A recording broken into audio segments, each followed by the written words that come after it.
Time now for sports on 104.7 The Cave. Here's Ned Reynolds. Mike the Intern, Ned Reynolds, back in the studio. It's Friday, thank the good Lord, and the preseason is finished for the Kansas City Chiefs. Now we got to wait almost 2 weeks before the next game. But you know what? It is what it is. Personally, I thought I was really kind of surprised that they let Mahomes get out there until I saw the choir set up, and I knew that was a tribute to Lenny and the way he did things. I thought that was cool, but then they got him out quickly. And outside of that, the running backs kind of got a couple flips, but it was all second and third team guys, which, you know, honestly, on the defensive side of the ball, I thought the coverage that the D-backs are doing in probably the second and third teams did pretty good last night. You asking me a question? I was just giving you my thoughts. You're giving me the Mike Holmes soliloquy here. Yeah. Is that what it is? is that what you want to call it? Okay, I don't even know why they play these games. You could accomplish that in a scrimmage. Yes, Mahomes did go out there as the tribute to Len Dawson, but he didn't play. He didn't play the rest of the game, and just as well. I thought Shane Buechele did a very nice job of quarterbacking, probably won himself a place on the team. The kid from Brigham Young, Matt Bushman, he's right on the borderline, folks, right on the borderline of making it. And he caught 2 touchdown passes. That's pretty good. One of them a 54-yard play. But Green Bay wasn't playing anybody either. So there's nothing really to be gained other than the fact that the borderline players had a chance to show what they could do in a game condition. Again, in my opinion, you could accomplish the same thing with a scrimmage, and you wouldn't lose a guy like Trent McDuffie, who couldn't return the game, and Bushman, for that fact, he left the game with a shoulder injury and didn't return. So, you know, it is what it is. It's on the schedule. You have to play it. Chiefs do win 17-10 over the Packers.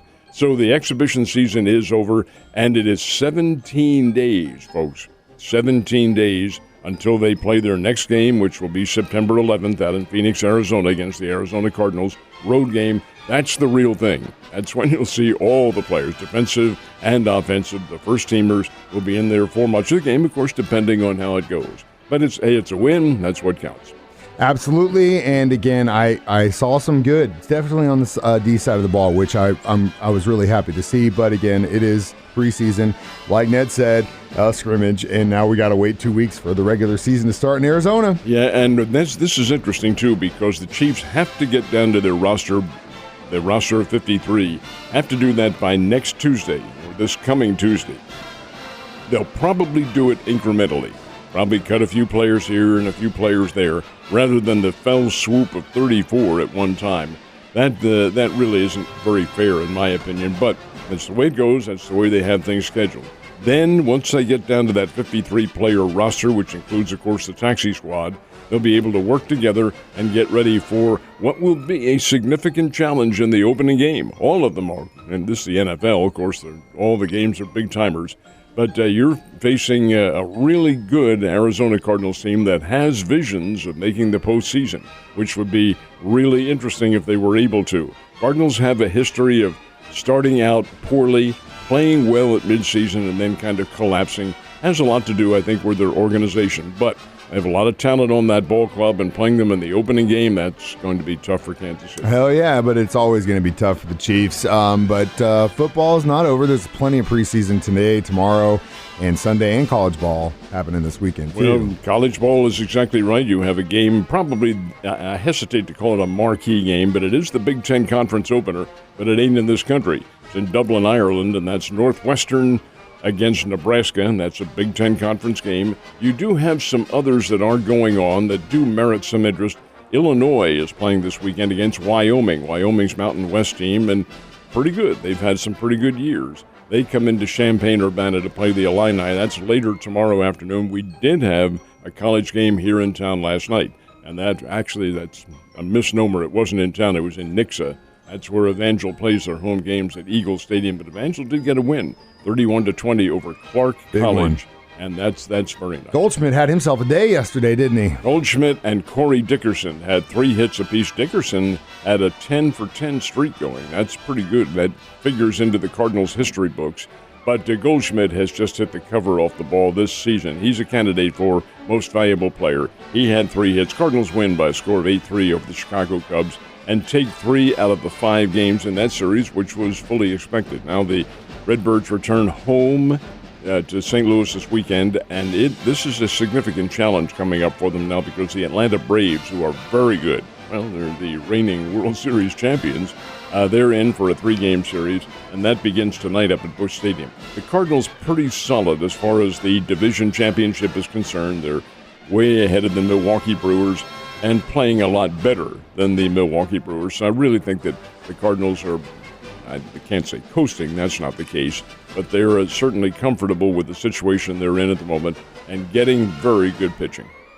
And it's nice to see. But like you guys were talking about last night, one of the guys said, it's the time you want to be hot. I still feel like it might be too early to be this hot. May have been. We'll find that out a little bit later on, depending on the scheme of things. Yeah. But they did get hot earlier than they did last year. Last year they had the 17-game winning streak and then it morphed stopped into September. Well, this was a lot earlier. We'll see. Yeah, we'll see. And maybe they come back. Or, you know what? It could get hotter. All right, who's got the early lead in the battle for the $5 million prize? Scotty Scheffler, as you fully expected. Scheffler is the top points getter during the year. He has the most FedEx points. So he started the tournament yesterday. This is the final PGA event of the year, called the PGA Championship, the Tour Championship. And Scheffler started 10 under par. That's the ruling that they give. The top player in points gets to start at 10 under par and 2 strokes ahead of the field. Well, he did even better than that. He was 5 under for the tournament, so Scheffler is 15 strokes under par going into the second round and 5 ahead of Xander Schauffele, who is in second place. The winner of this one gets $15 million, folks. That's a lot of money.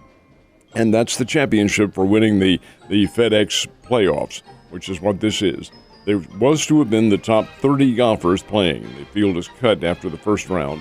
It's top 29 this year because Will Zalatoris had to bow out with a back injury.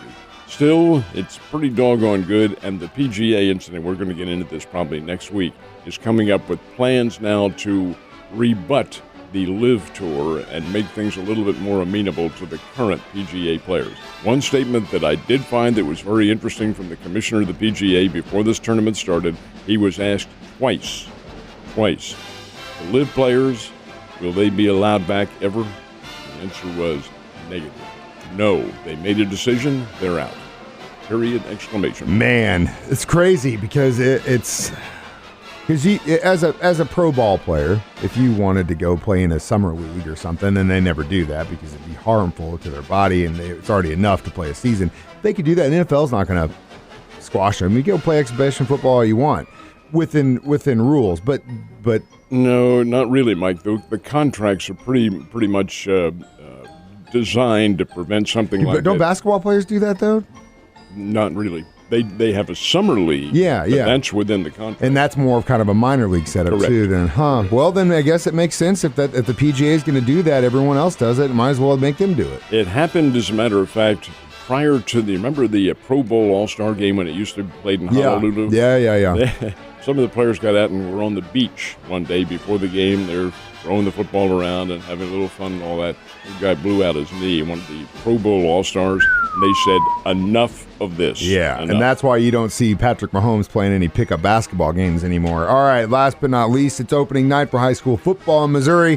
Where's Ned going to be tonight? And will be for the Kickapoo game with Hillcrest. We'll be over at that one. But the big one, the marquee game, is in Webb City tonight. 2 potential state champions playing each other, Webb City and Nixa. Nixa is Class 6. Webb City is the defending state champion in Class 5. They are different because of the enrollment, but these are great football teams. Webb City is the state champion as far as numbers of wins. They have 16 state championships. That's more than any other school in Missouri.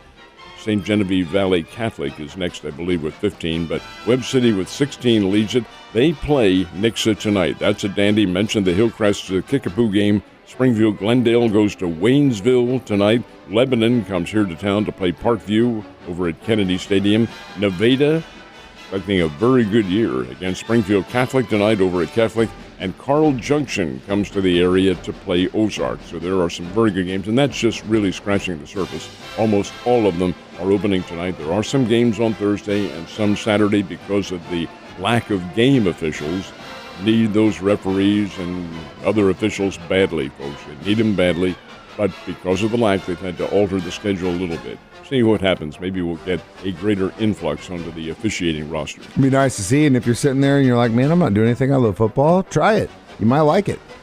And the weather's going to be absolutely perfect tonight. Clear and 69. Come on. Everyone's going to be out at the football games, Ned. You have a good one, and I will see you on Monday, my guy.